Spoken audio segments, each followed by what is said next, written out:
So end of the year comes, still no calls, still no workouts. I'm like, no future contracts, anything like that. So I'm like, whoa. So now things are, I'm spending money. I'm trying to live. I'm flying around. You thinking about life without football? No, Yeah? No. no. I'm still thinking. I'm 23 years old. Sure. Like football is life. Right. Life is football. Right. So I get a call from a guy by the name of Baron Miles. Baron Miles was from Roselle. Was before me. Played at Nebraska. Played like a year or two in Pittsburgh, but became a CFL legend. And I mean, was a legend in the CFL. We look at, Baron Miles played cornerback, played safety, is a legend in the CFL. He calls me, said, listen, I was calling around. I called back home and someone told me that, come and give me your number. If you're looking for a workout, I can get you a workout in DC for the BC Lions. But you got to get here. So, you ever been to Canada? Never. So I go, okay. Football.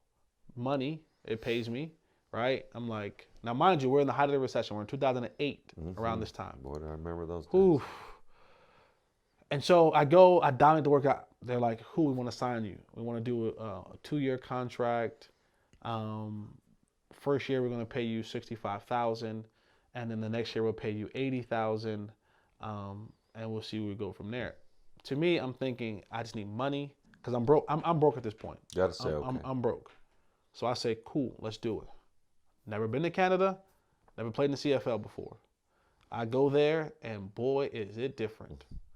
Not only the play, everything. Then I didn't realize that it was $65,000 Canadian money.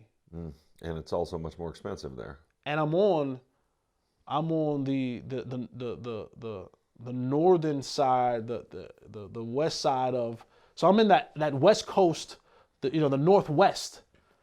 So a gallon of milk was $6. You're breaking even, probably. Yeah. Right? Yeah. I'm basically playing for free. Victor Butler's a friend of mine who went through some Victor's of this too. a friend of mine as well. Right. Victor's a good friend of mine. Yeah, mine too. Yeah. But yeah, and just so I would have been in the red had it not been for Baron Miles and him giving me somewhere to stay.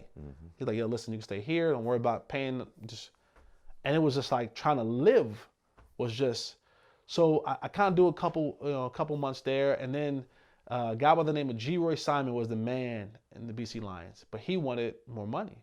So they come to me and say, hey, can you take a pay cut this year and we'll kind of pay you on the back end? I go, I'm no fool. I know how this works. I take a pay cut this year. You cut me next year and never have to give me that money. Like, no, I'm not doing it. And they were like, well, if you don't do it, we're going to have to release you. So honestly, I said, I can go make $40,000 in the States is what I come out making here without the bumps and bruises. College degree, I still couldn't find a job in the States. We were in the height of that recession. Oh, I remember. So they released me and they sent me home in the absolute most terrible way you could ever send a person home. I spent 24 hours in airports.